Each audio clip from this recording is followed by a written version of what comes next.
Seja muito bem-vindo ao canal Facilite Sua Vida. Antes de começar seu audiolivro, deixe seu like e se inscreva no canal para receber todo o conteúdo que é disponibilizado aqui diariamente. Aqui você encontra conteúdos de alto valor para fazer a sua vida mais fácil. Gratidão. A lei de atrair força. No último capítulo, paramos no fato de que, com a ajuda de um procedimento comum como a preparação de água viva, pode-se treinar a intenção. Na vida, junto com as coisas agradáveis, não existem deveres e trabalhos rotineiros muito agradáveis. Trabalho rotineiro não quer fazer, preguiça e muitas vezes um fardo. Mas ceder à preguiça também é uma tarefa difícil, dolorosa e improdutiva. Isso não facilita, porque você entende que ainda não adianta. E da inatividade você fica ainda mais cansado. Pergunta: como lidar com a preguiça? É impossível lutar contra ela. Afinal, se você realizar um trabalho rotineiro por não conseguir, a preguiça não vai desaparecer. Dever como era e assim permanecerá. Não importa a quem você deve, a si mesmo ou a outra pessoa. Só existe um remédio contra a preguiça: coloque sua alma no que você é preguiçoso. Executar o trabalho de rotina da melhor forma possível, com total retornar. Mas não dominando a si mesmo, mas de coração. Talvez até certo ponto se engane, finja. Vire dever, dever, paixão, paixão. Faça isso conscientemente, intencionalmente. Nesse caso, a preguiça realmente desaparece. Você pode verificar e certificar-se de que não está familiarizado com esse segredo. E vou tentar explicar. Por que isso acontece? O estado de preguiça ou inação é uma estagnação de energia, um engarrafamento, um bloqueio. Sem movimento, sem energia. Sem energia, sem desejo de fazer nada. Círculo vicioso. Mesmo assim, quando você começa a se mover, uma corrente aparece e o motor parte, pelo menos em baixas velocidades. A energia alimenta a intenção cria o movimento e assim por diante através da cadeia de feedback. Contudo, isto não é o suficiente. Se o trabalho é visto como um dever, a intenção não é suficiente. E a preguiça não vai a lugar nenhum, e o trabalho não será uma alegria, e o resultado será ruim. Mas se você começar a fazer negócios, mesmo as coisas mais comuns, com consciência e diligência, então, do nada, uma energia adicional aparecerá. E isso não requer nenhum esforço especial. Afinal, existem apenas duas opções: fazer o trabalho de forma descuidada ou de boa fé. Mas no primeiro caso, a energia é gasta principalmente na superação da preguiça, e no segundo, a energia vem por si só. De onde isso vem? Uma força externa está conectada. Ou intenção externa, em outras palavras. É a mesma força que os Jedi falaram na saga Star Wars. Mas não só eles, claro. Isso não é fantasia, a força realmente existe. O que é ela?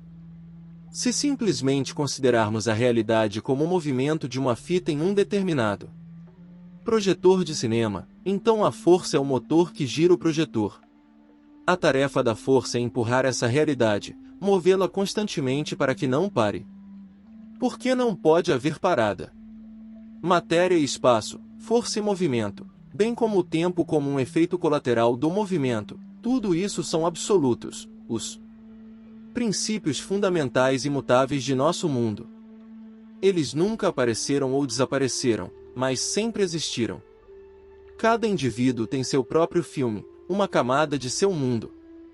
Uma pessoa com seus pensamentos e ações, de uma forma ou de outra, gira esta fita em seu projetor. Então, quando alguém, intencionalmente, conscientemente, conscienciosamente e diligentemente, na unidade de alma e mente, cria seu próprio um pequeno filme como parte de um grande, contribuindo assim para a missão da força, ela vê isso e imediatamente corre para ajudar.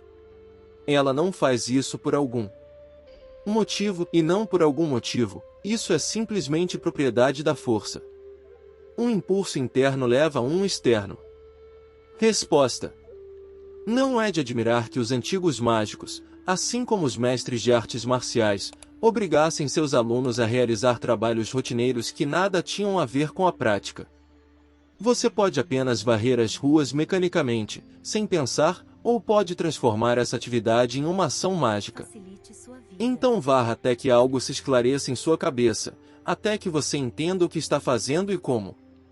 Para ilustrar como isso funciona, aqui estão alguns exemplos de minha própria experiência. Asterisco, asterisco, asterisco. Um dos principais cursos que nos eram ministrados na faculdade de Física era a História do CUS. Para quem não sabia, e até esqueceu, o CUS é o Partido Comunista da União Soviética. E não apenas leia, mas completamente, por 3 semestres. Agora a história da festa, provavelmente, poderia até despertar minha curiosidade, mas naqueles anos esse assunto não se encaixava de forma alguma no círculo dos meus interesses. No entanto, as notas tiveram um impacto significativo na distribuição pós-universitária. Ao mesmo tempo, a história não é o caso quando você pode sair de alguma forma. Ou você sabe ou não tem nada. Dizer. Mas os exames ainda não foram o pior teste. Toda semana eu tinha que responder nos seminários. Os seminários foram realizados na atmosfera cerimonial de uma execução medieval. Todos tinham apenas uma esperança de que não fossem questionados naquele dia. Foi muito doloroso para todos nós. Aprender é doloroso, mas subir no cadafalso é ainda mais doloroso. A professora, ao contrário, teve muito prazer, sendo tanto espectadora da apresentação do circo quanto Pilatos no julgamento. Esta situação não me convinha de forma alguma. Havia um dilema: não posso ensinar e não quero, mas também não posso e não quero obter triplos. Estar sob o jugo da necessidade forçada era simplesmente insuportável. Pelo menos para mim. É como trabalho escravo. Galés, deixam-te viver enquanto puxas a correia, mas também não te deixam viver, porque és um escravo. Um dever maçante. Algo tinha que ser feito. E aí resolvi me preparar para as aulas como se fosse minha matéria preferida. Não através do que não posso, não. Era outra coisa. Em vez disso, com base no princípio quanto pior, melhor. Nas aulas, eu sentava na primeira fila, comia pelos olhos do professor e fazia anotações diligentemente. Nos seminários, enquanto todos tremiam, com a cabeça nos ombros, levantei a mão e comecei a relatar com entusiasmo. Sabe, acontece que em tal e tal congresso do partido estava planejado assumir maior obrigações socialistas e ultrapassar o plano de produção de tratores e colheitadeiras. E em tal plano quinquenal, os colcosianos conseguiram entregar tantas toneladas de grãos aos silos da pátria. Sim, houve momentos, não como agora. A propósito, ninguém conseguia entender o que estava acontecendo comigo. Meu telhado caiu? O professor ficou satisfeito no início, mas depois, conforme minha mão se estendia a cada seminário, ele começou a ficar um pouco nervoso, mas não ousava interromper minhas apresentações. Meu desejo, minha iniciativa, respondo. Já era um circo completamente diferente, e ninguém sabia se levava a sério ou se havia algum tipo de pegadinha aqui. No entanto, eles logo se acostumaram com minha excentricidade. Claro, não havia nenhum truque aqui, mas havia uma certa intenção, e em parte um protesto interno, gerada por essa necessidade tão forçada. Você me diz assim, então eu te digo assim. Não se pode dizer que realmente me interessei pela história da festa, embora esta também seja a história do nosso país. Basicamente, eu me aluguei para mim mesmo. Eu não ensinava o assunto, mas simplesmente me preparava para cada seminário específico, tomando notas diligentemente da literatura necessária. Na sala de aula, você podia olhar as anotações, se houvesse, é claro. Mas fiz uma descoberta incrível: você pode alugar sozinho, mas se fizer com dedicação total, fica fácil. Não estava claro de onde vinha essa leveza, mas o fato era óbvio: o trabalho forçado nas galeras se transformava de alguma forma em uma criatividade fascinante. Você não é mais forçado, mas você mesmo expressa seu livre-arbítrio. E o trabalho não é mais um fardo e a liberdade está com você. Maravilhoso! Isso continuou de sessão em sessão. A única diferença é que durante a sessão não fiz absolutamente nada, ou seja, é o contrário. Não. Porque ele estava pronto. Pelo contrário, na verdade eu não sabia nada sobre o assunto, embora tenha aprendido alguma coisa, é claro. As informações saíram da minha cabeça imediatamente após a aula seguinte, porque eu não estava interessado e não precisava delas. Mas eu sabia que o professor não conseguiria ouvir minha demagogia nem na prova. Foi assim que saiu. Cada uma das minhas provas de história se resumia a um curto diálogo nervoso. Então é isso. Próxima pergunta. A segunda pergunta é a seguinte, mais. Na terceira questão. Gostaria de me deter mais detalhadamente, é isso, vai, 5. Asterisco. Outro episódio semelhante da vida do exército. O exército em geral é muito adequado para ilustração, porque todos os problemas sociais aparecem em contraste. Nos primeiros meses de serviço em nosso regimento de recrutas, esse procedimento foi instituído. A empresa está construída em frente à entrada do quartel. O comando é dado: disperse, corra para a sala da empresa. Aquele que acaba sendo o último esfrega toda a escada. Não cabia na minha cabeça. Eu tinha outras ideias sobre os princípios do exército: camaradagem lá, assistência mútua. Mas e morra você mesmo, mas ajude um camarada? No entanto, era mais lucrativo para os comandantes agir de acordo com o princípio de dividir para reinar.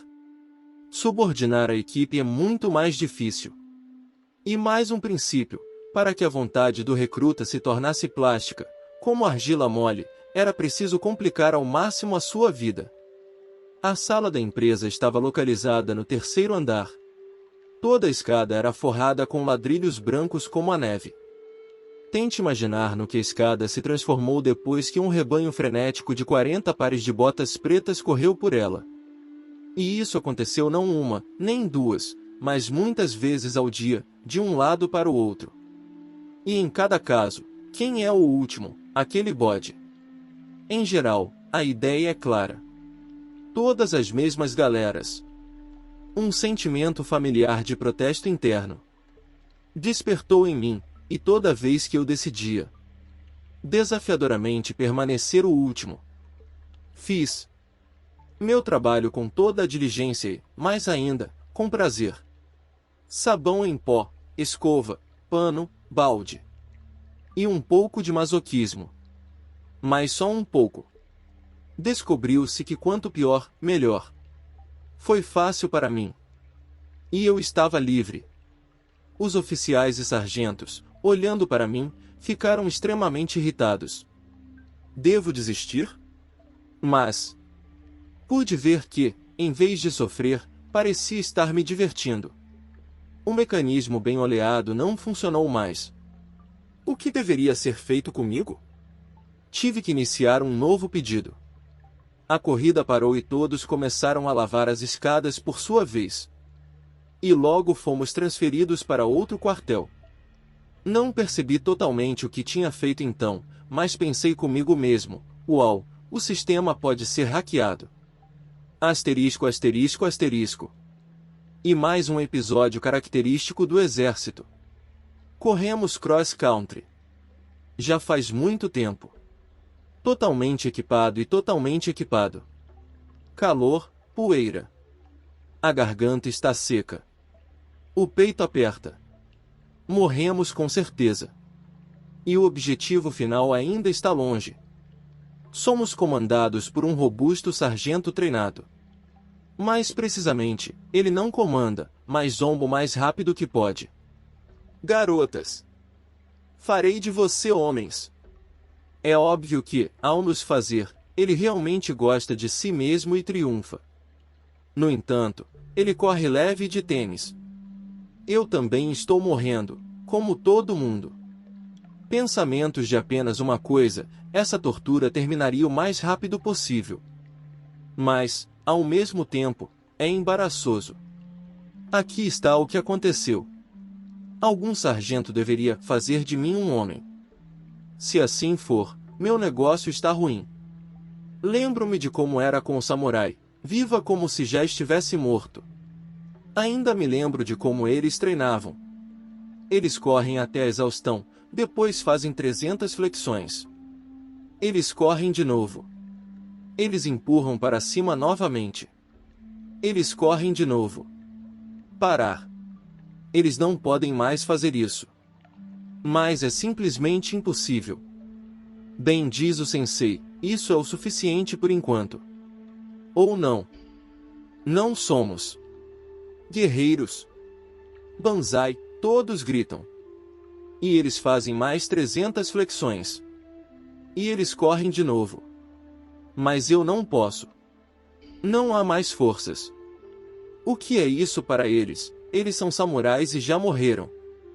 E agora estou morrendo na natureza, como um cachorro. Mas esse sargento, vadia. E aí eu fiquei com raiva. Ok, acho que estou morto. Agora vamos correr. Vamos fazer isso. Naquele momento, senti como se algum poder tivesse me levantado e me carregado. Eu novamente peguei aquele sentimento quando se tornou fácil. Depois de um tempo, olho para trás. O sargento, já muito preocupado, tentou em vão me alcançar.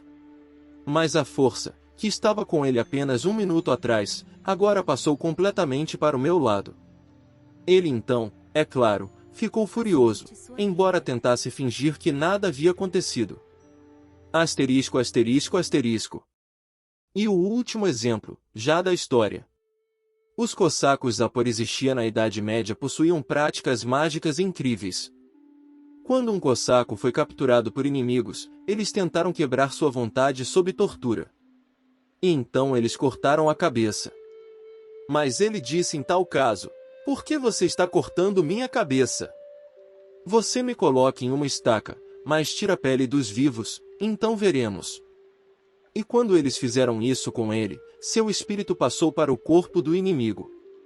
Claro, não é necessário atrair a força para si mesmo de maneiras tão brutais.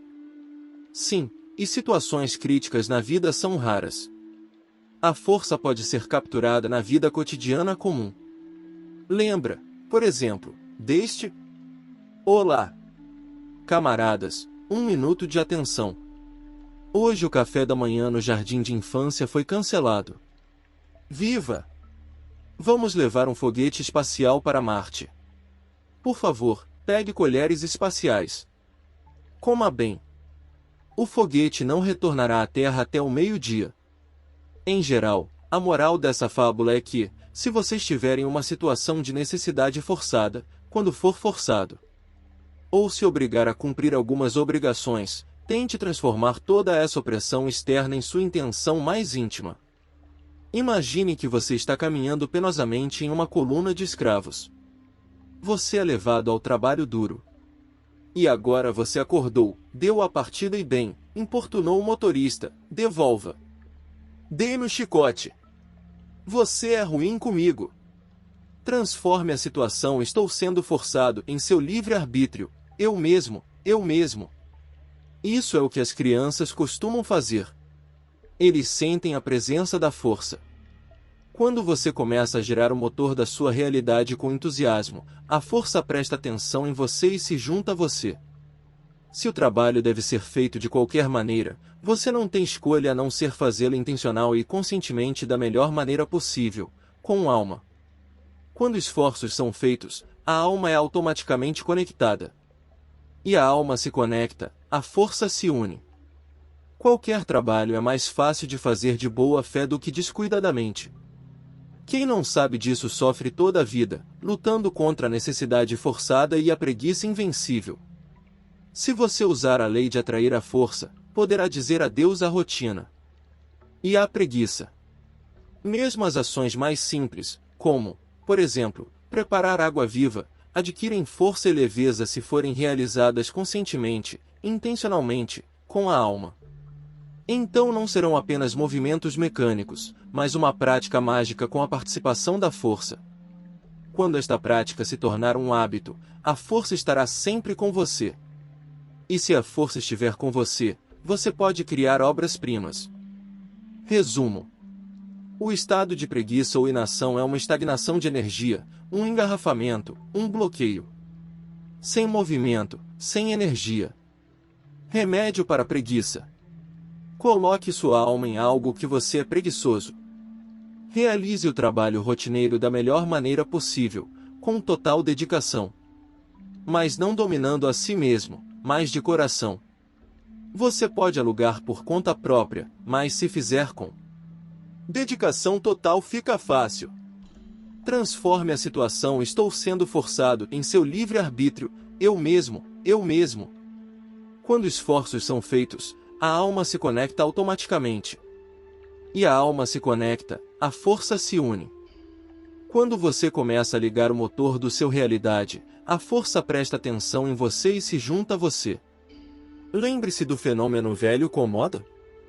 Se a energia de alguém não for suficiente, a lei de atração da força servirá como um adicional. Fonte: